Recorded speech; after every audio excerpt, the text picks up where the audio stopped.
I'd say my unique perspective is that I grew up in the Gaelic side of things. So, well, back in primary school and nursery, my parents put me and my sister through Gaelic nursery, Gaelic primary school, trying to keep that part of the Scottish culture alive. And I've essentially been doing that up until fourth year in high school. In school, where I decided to step away from it because I no longer liked it. But it got me into acting essentially. I was part of a drama club in school, but it had to be a Gaelic drama club. We won awards for our films, and that's just for me being able to speak Gaelic. We do still speak Gaelic in Cumbernauld. It's still in Greenfields High School, Cumbernauld Primary School. It is still alive, so having bilingual signs would be nice. Because we've got it at the train station. There's bilingual signs at the train station. Some of the signs, like at Greenfields High School, are bilingual, but it would be nice to see them elsewhere as well. Well, the new town centre being built, for example, like, well, I was worried. I would have been very young, maybe about 6 or 7 at the time when the new town centre was first built.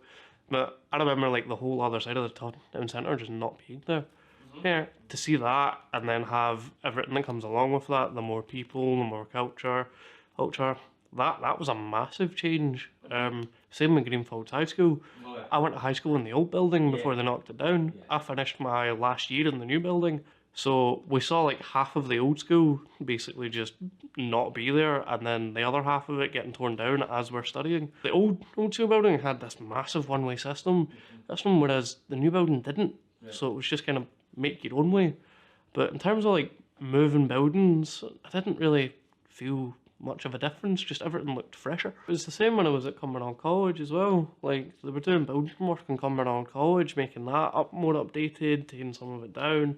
And so I could definitely say I've seen a fair mix of what's come and go. Oh, with, as you say, the Antonine Centre being built and the Greenfields being down and then rebuilt. Well, it's enlightening as well as, I don't want to say concerning, I'd say slightly worrying to see so much change. I'd say more along the community aspect would be a challenge, because I don't think there's enough people that want to form a proper community aspect. You get like your wee cliques here and there that would go, oh, we can get together and try and do something, but there isn't enough of people going, I think we should move forward with this. I think if we all banded together, we'd be able to do something good or something amazing. We'd be able to change things. I don't think there's enough of that, really. I know, like, half the time, depending on the mood that I'm in, I'd rather get in touch with all my friends over PlayStation and just speak to them over mic, like, because it's a lot less effort. Yeah. Like, you don't need to get up and get yourself all dolled up and everything and go meet in person. It's just, you put a headset on and you speak. For Zoom, where there's video involved and everything, all you really need to do, depending on the situation, is fire on a t-shirt. And yeah. So there's a lot less effort involved, which I'd say has made people a lot more comfortably complacent. We'll go to McDonald's again, rather than somewhere fresh. Like, I know they tried to do that with the skating rink, I think that was there, the roller disco, but even that's not there anymore. Like, it's not open anymore. So there's nothing, I'd say, fresh enough to get young people to go, I might actually go do that. Like, I might actually get out for once. There's not enough spaces for a community to be, so there is no community. Right? It's almost as if that a community would be able to thrive with the amount of space that we have up here, but none of it's being used. Like, there's empty lots in the town centre that could be used for something. The old roller disco, some are just like the old shop locations. Like, the fruit stall's closed down now. I couldn't believe that. I see that was a gut punch for me. Yeah, like, I always remember that being there, but now it's just shut. It's a cycle of, we want it, but we don't want to pay for it. And then trying to find someone who's willing to host the space and pay for it just doesn't happen.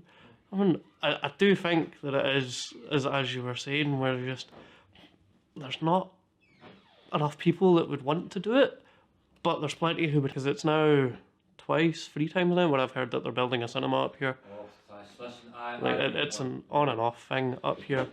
There's nothing tightly knit enough to make you go, this is a community space.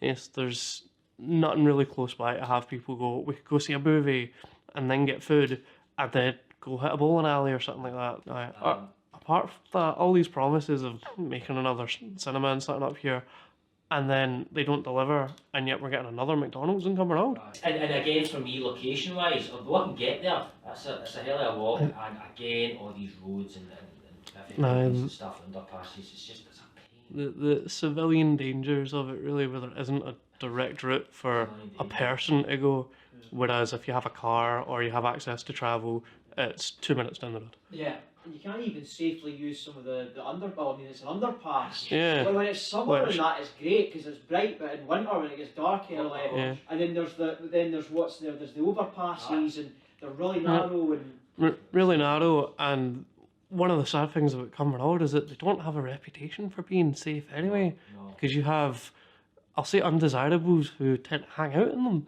Like, you've just got crowds of people that like to... Westfield Bridge is a classic for that. Yes, yes it is. They just hang out under the underpasses, which make you not want to go that way. Exactly. So it causes inconvenience no matter what you do. It's Cumbernauld, a bit like London, I think now, as in it's a town that you go through Yeah, to get from A to B rather than experience. yeah. It's something you have to travel through, then people know. Definitely compared to what it used to be, where it used to feel a lot, I'll say a lot more friendly. Like the town itself used to feel friendlier. Now it's just, oh, I need to go through there. It's a stop along the way. No. I know I'd say if I was someone who was like visiting Scotland from England, I'd look at this as one giant pit stop rather than, oh, we'll spend a day here. It would be, let's just get our supplies, get fuel, Right. and go.